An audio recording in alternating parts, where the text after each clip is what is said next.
Aziz həmkarlarımız baxsın, o çıraq ki qapıdadır yanır, dal qapının kilidindəndir. Onu gələtsən, bu işi görəsən.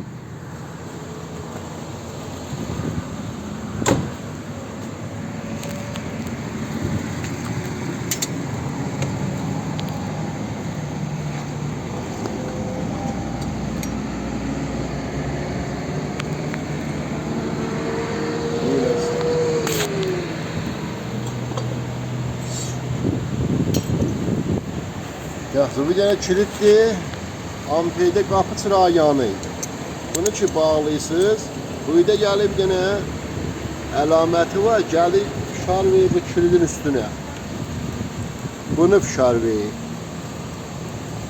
Bunun karxana bunu biraz xiylə qoyuyor. Ya da bunlar ayrı modeldir. Burada bir cürəsin düyməsi var. Bunun yox, safdır.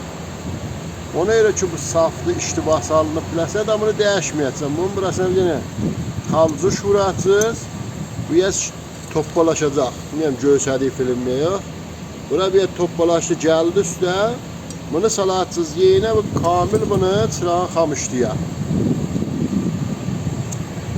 Şimdi burada bir de kilit deyəndə kamil onu ödən fişar verir da bu çıraq yanmır.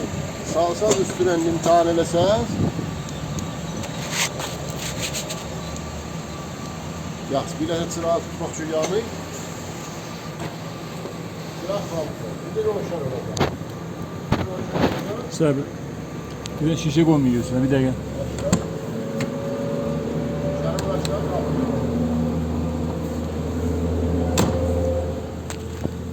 Bir roşandı. Roşandı. Şimdi xamış olacaq. Xamışlar. Azdan roşan olacaq. Roşandı.